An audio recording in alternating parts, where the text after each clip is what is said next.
교황이 동성 간 결합을 축복할 수 있다는 입장을 내놔 논란이 일고 있습니다. 반면 기독교는 동성애 반대에 대해 강경한 입장을 나타내고 있는데 그 이유를 취재했습니다. 한 교회 내에서 담임 목사와 교역자들 사이에 갈등이 일어나는 경우가 적지 않습니다. 교역자들이 동역의 관계를 어떻게 설정하는 것이 좋을지 취재했습니다. 한국교회 교단들이 지난달 정기총회에 이어 지역별 정기 가을노회를 열었습니다. 노회에서 나온 임원진 교체와 다양한 논의사항들을 취재했습니다. 한국교회 총연합이 이스라엘과 팔레스타인 하마스 간의 전쟁을 규탄하는 성명을 발표했습니다. 국제고개발 NGO 월드비전이 아프가니스탄에서 발생한 지진 긴급구호 대응을 위해 모금 캠페인을 시작했습니다.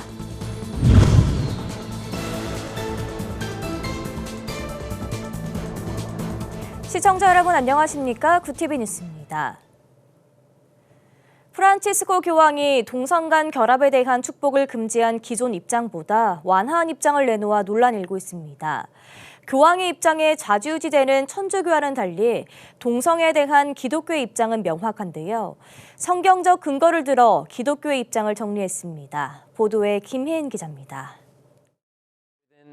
최근 프란치스코 교황이 사제들의 판단에 따라 동성결합을 축복할 수도 있다는 입장을 내놓아 논란이 일고 있습니다.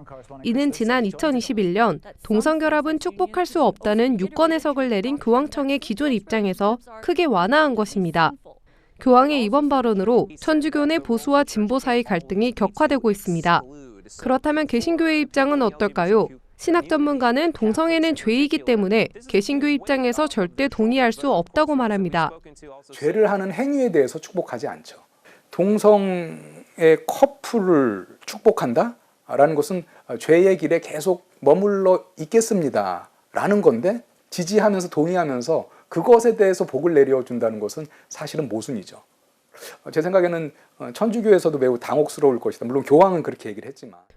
성경에는 동성애가 죄라고 직접적으로 명시돼 있습니다. 구약 9개 구절, 신약 4개 구절, 총 13개 구절이 가증한 죄, 영원한 불의 형벌, 하나님의 나라를 유업으로 받지 못한다고 비판합니다. 심지어 반드시 죽어야 하는 죄를 나열한 레위기 20장에도 동성애가 언급됩니다. 이제 창세기에 이제 처음부터 동성애에 대해서 언급을 하고 있고, 그 다음에 이제 레위기의 이제 율법에도 보면은 동성애를 직접적으로 아주 가증한 죄다라고 얘기를 하고 있습니다. 이 가증하다는 것은 하나님이 이제 죄 가운데서도 특히 혐오하는 죄, 반드시 죽어야 할 죄다 이렇게 언급하고 있습니다. 교황의 이 같은 발언으로 퀴어 축제 반대 집회, 차별금지법 반대 1인 시위 등 적극적으로 동성애 반대 투쟁을 해온 기독교가 비판의 대상이 되고 있습니다. 비기독교인 사이에선 기독교가 동성애자들을 사랑으로 품지 못한다고 비난하며 사회적 약자 프레임을 씌워 공격합니다. 숫자가 적다? 어떤 그룹이? 그렇다면 사회적 약자로 우리가 이렇게 취급을 해야 되는 것인가? 약자를 돌봐야 하는 것은 맞습니다. 그런데 이제 성경에서 이제 대표적인 약자는 이제 과부, 고아, 가난한 자, 그리고 장애인 이런 경우도 이제 사회적 약자로 이제 분류가 되는데요. 동성애자들, 남색하는 자들이 약자다, 사회적 약자다라고 구분하는 구절은 단 한 구절도 없습니다. 시대가 변하며 포용해야 할 대상이 넓어지고 있다지만 죄까지 사랑할 수는 없다는 의미입니다.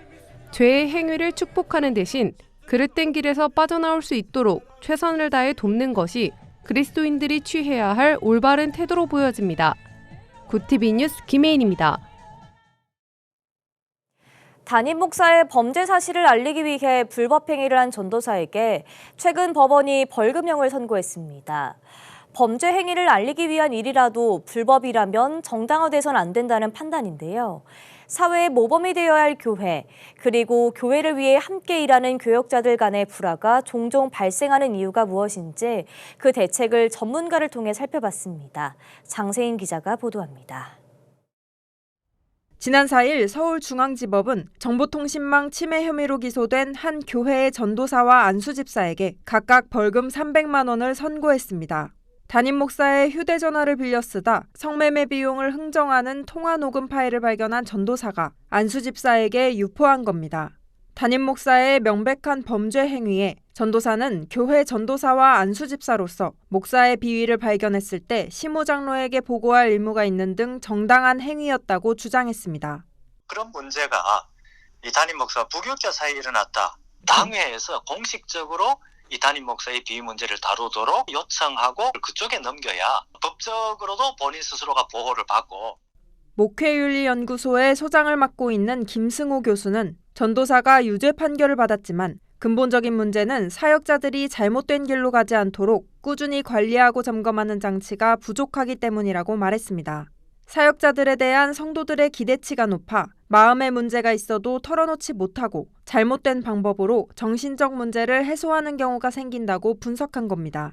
그러한 문제들이 교회 내 교역자들 간 갈등으로 이어지기도 한다고 지적했습니다. 동역자 의식이죠. 내가 주인이다. 이게 아니죠. 담임 목사의 역할을, 부교육자는 부교육자의 역할을 부여받은 거다. 함께 하나님의 나라를 건설하고 함께 교회 공동체를 세워간다. 김 교수는 그러면서 교역자들 간의 갈등과 서로 다른 인식, 세대 차이 등을 이해하기 위한 정기적인 소통 교육과 비슷한 또래의 교역자들끼리 마음속 깊은 문제를 나누고 공감하며 해결할 수 있는 교류의 자리가 마련돼야 한다고 조언했습니다.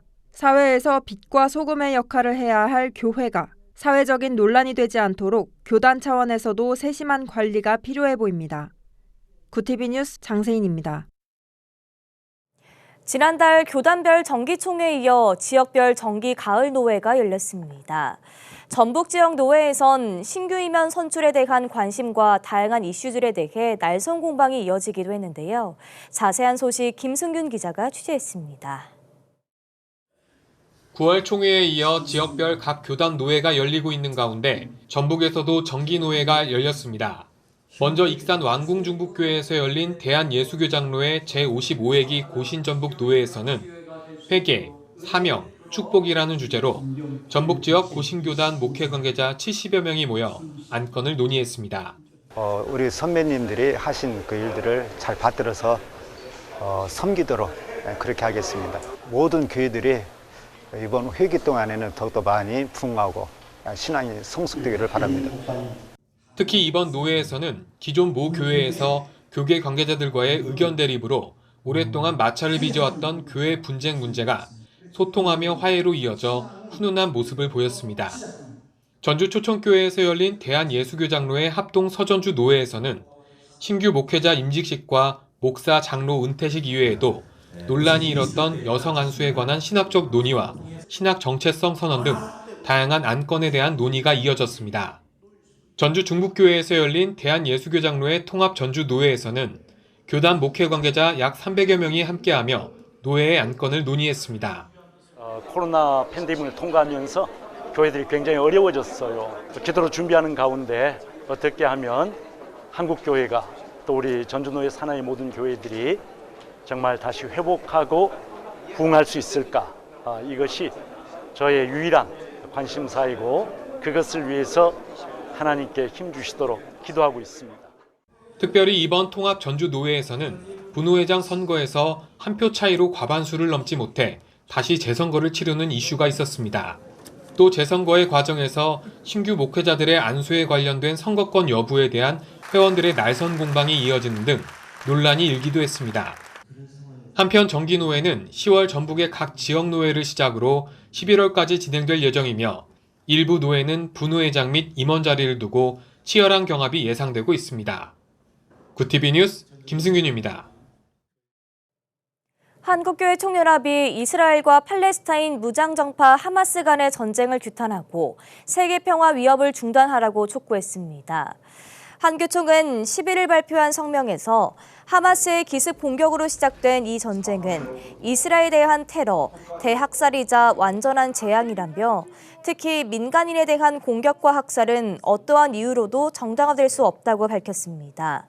한교총은 이어 양국 간의 끊임없는 갈등, 고조로 발발한 이 전쟁으로 전 세계 평화의 위협과 무고한 생명이 희생됨에 깊은 우려를 표한다며 한국교회는 이스라엘에 대한 하마스의 민간인 학살, 또 가자 지구에 대한 이스라엘의 보복 공격 등을 중단할 것을 촉구한다고 강조했습니다. 국제고개발 NGO 월드비전이 지난 7일 아프가니스탄 서부 지역에서 발생한 지진 긴급구호 대응을 위해 모금 캠페인을 시작했습니다. 이번 지진으로 헤라트 주변의 16개 마을은 심각한 피해를 입었고 약 100여 명의 월드비전 직원들이 임시 진료소와 이동식 의료팀을 운영하며 현장에서 구호 활동을 진행하고 있습니다. 한국 월드비전을 포함한 전 세계 월드비전은 약 26억 원 지원을 목표로 모금을 진행합니다. 아프가니스탄 월드비전 타민드리 드실바 회장은 지진 피해 조사를 위해 900명의 주민들 중 오직 3명만 생존한 마을을 방문했다며 전례 없는 재난으로 인도주의적 상황이 더욱 악화됐고 특히 아동들의 정신건강이 우려된다고 전했습니다. 제108회기 대한예수교장로회 합동 오정호 총회장이 지난 10일 총회 산하 교육기관인 총신대학교에 10억 원의 후원금을 전달했습니다. 오 총회장은 자신이 시무하는 새로남교회 당회원들과 함께 총신대학교 명신홍 기념도서관 명명 감사예배에 참석해 박성규 총신대 총장에게 총신사랑 기금을 후원했습니다. 이날 예배는 총신대의 발전을 이룬 명신홍 전 총장의 도서기증 50주년을 기념해 도서관 이름을 명명하기 위해 열렸으며 총회 임원들과 명신홍 목사의 후손들이 참석했습니다. 도서관을 답상한 명 목사의 후손 이삼열 장로는 원서가 귀했던 해방 시절 할아버지께서 총신대학교에 기증한 책들이 이제 다시 귀하게 쓰이게 되어 감사하다고 전했습니다. 오정호 총회장은 총회와 총신은 하나이기 때문에 임원 공식 첫 행사로 총신대를 방문했다며 한국 신학의 영적 보루인 총신에서 명 박사님의 신앙과 삶을 따라 살아야 한다고 강조했습니다.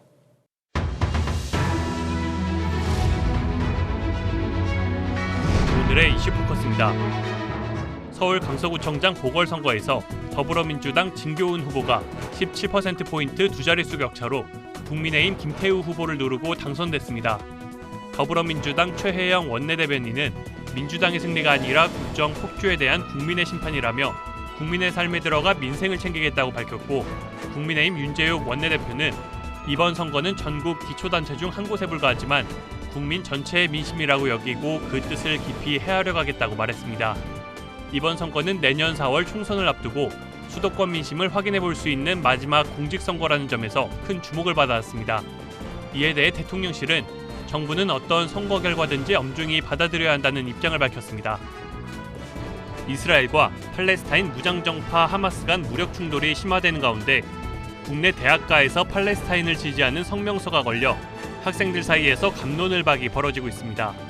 12일 고려대, 명지대, 서울대, 연세대, 한국외대 등 캠퍼스 내 게시판에는 노동자연대 청년학생 그룹 이름으로 팔레스타인 지지 성명서가 붙었습니다.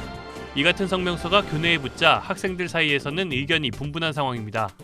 성명서는 하마스의 공격은 이스라엘의 공격과 학살에 맞선 정당한 저항이라며 한국 청년 학생들도 팔레스타인의 연대와 지지를 보내자고 주장했습니다. 또 이스라엘에 저항하는 것은 어떤 방식으로 이루어지든 팔레스타인인들의 정당한 권리라는 내용도 담겼습니다. 아동수당을 받는 외국인 부모가 최근 5년간 4배 넘게 늘어난 것으로 나타났습니다. 정부 지급액도 100억 원 이상 증가했습니다. 보건복지부가 발표한 2018년부터 2022년 사이 아동수당 수령 현황에 따르면 아동수당을 받는 외국인 부모는 2018년 3,800여 명에서 2022년 14만 1,000여 명으로 약 4.3배 늘었고 같은 기간 외국인 부모에게 지급된 아동수당 총액은 104억 2천만 원 증가했습니다. 작년 기준 아동수당을 받은 외국인 부모의 국적은 베트남이 25%, 중국 18%, 한국계 중국인 15%, 필리핀 8% 순이었습니다. 생후 100일을 앞둔 쌍둥이 아기 판다 이름이 슬기로운 보물을 뜻하는 루이바오와 빛나는 보물을 뜻하는 후이바오로 결정됐습니다. 해당 동물원 측은 12일 공모 결과를 발표하며 언론에 처음 이름을 공개했습니다. 지난 8월부터 이달 6일까지 진행된 쌍둥이 이름 공모에는 약 2만 명이 참여해 4만여 개의 아이디어가 나왔고 온 오프라인 투표에 약 70만 명이 참여했습니다. 동물원은 네이밍 선정위원회를 통해 압축한 10쌍의 이름을 놓고 두 차례 온오프라인 투표를 거쳐 바오 패밀리의 돌림자 바오가 포함된 루이바오와 후이바오로 이름을 결정하게 됐습니다. 구티비 뉴스 정성광입니다.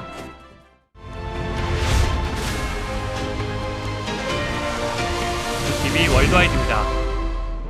그동안 하마스를 지원해온 이란이 하마스의 이스라엘 공격 계획을 사전에 인지했는지에 대해 매체마다 다른 보도를 하고 있습니다. 로이터 통신은 현지 시간 11일 익명을 요구한 미국 정부 관계자의 발언을 인용해 하마스의 이스라엘 공격 계획을 이란이 미리 알았을 거라고 보도했습니다. 다만 이 당국자는 이란이 하마스에 이스라엘을 공격하라는 지시를 내렸거나 작전을 조율한 근거는 현재로선 없다고 밝혔습니다. 반면 뉴욕타임스는 이란의 핵심 지도자들이 하마스의 이스라엘 공격 소식에 놀랐다고 한 또 다른 미국 관계자의 발언을 소개하며 이번 사태와 관련한 이란의 어떤 움직임도 포착된 게 없다는 관계자의 입장을 전했습니다. 하마스의 기습 공격으로 촉발된 전쟁이 닷새째를 지나고 있는 가운데 현지 시각 11일 이스라엘군의 이어지는 공습과 전면 봉쇄로 가자 지구의 인도주의적 위기가 고조되고 있습니다. 이스라엘군의 공습으로 지난 7일부터 가자 지구에서는 주택 2만 2천여 채와 병원 10곳 등이 파괴됐다고 팔레스타인 외무부는 밝혔습니다. 이스라엘군의 가자 지구 전면 봉쇄에 따른 연료 부족으로 이날 오후 가자 지구의 유일한 발전소 가동이 중단되면서 주 전력이 끊겼습니다. 병원들은 비상발전기를 사용해야 하지만 이마저도 이틀에서 4일만 버틸 수 있는 것으로 알려졌습니다. 팔레스타인 무장정파 하마스가 최근 이스라엘을 공격하면서 납치한 인질들의 모습을 담은 잔혹 영상들을 퍼뜨릴 우려에 이스라엘과 미국, 영국 등 학교들이 학부모들에게 자녀들의 SNS를 삭제할 것을 권고했습니다. 미국 정치 전문 매체 폴리티코는 전문가들을 인용해 하마스가 SNS에 폭력적인 사진과 영상, 허위 정보를 퍼뜨리면서 공포를 조장하고 있다고 보도했습니다. SNS를 모니터링하는 이스라엘의 한 업체 대표는 이번 전쟁과 관련해 확인되지 않은 수백만 건의 정보들이 SNS 등 온라인을 통해 올라오고 있다면서 자사가 경험한 다른 어떤 사건들보다 3-4배 많은 허위 정보가 만들어지고 있다고 분석했습니다. 일본 정부가 12일 고액 헌금 등으로 사회적 문제가 된 세계 평화통일가정연합 통일교에 대한 해산명령을 법원에 청구하겠다고 밝혔습니다. 문부 과학상은 이날 열린 종교법인 심의회 모두 발언에서 소관부처로서 심의회가 약 1년간 신중한 의논을 거듭해줬다며 170명이 넘는 통일교 피해자에 대한 공청회 내용을 토대로 종교법인법 내 해산명령을 청구할 것이라고 말했습니다. 일본 정부는 입수한 자료와 증언을 조사한 결과 해산명령 청구 요건이 조직성, 악질성, 계속성을 뒷받침하는 객관적인 증거가 갖춰진 것으로 판단했습니다.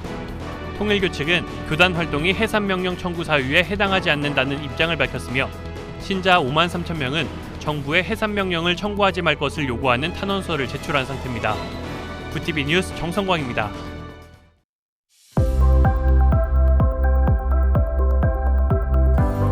내일도 일교차만 유의하신다면 완연한 가을 느끼기에 좋겠습니다. 아침과 낮과 밤의 기온차가 크게는 10도 이상 크게 벌어지니까요. 감기 걸리지 않도록 주의하시기 바랍니다. 토요일에는 전국 곳곳으로 비가 내리겠습니다. 이어서 전국 날씨입니다. 내일 한낮 최고 기온은 서울과 강릉 22도, 남부지방은 광주와 제주 23도, 부산 24도, 대구 23도를 보이겠습니다. 날씨였습니다. 마약 투약 혐의를 받는 아이돌 출신 가수 남태현 씨가 국감 참고인으로 출석해 약물 중독은 혼자서 해결할 수 없다며 정부의 지원이 늘어야 한다고 말했습니다. 남 씨는 민간 재활센터의 대부분 센터장의 사비로 운영될 만큼 정부 지원이 턱없이 부족하다고 지적했는데요. 구TV도 앞서 여러 차례 보도해드린 것처럼 마약은 단 한 번으로도 중독될 수 있는 만큼 정부 차원의 강력한 지원과 홍보가 시급합니다. 이종희 후원자 외 많은 성도님들께서 구TV 복음 스튜디오 등불 켜기에 선교 헌금 보내주셨습니다. 참여해주신 모든 분들께 다시 한번 감사드립니다.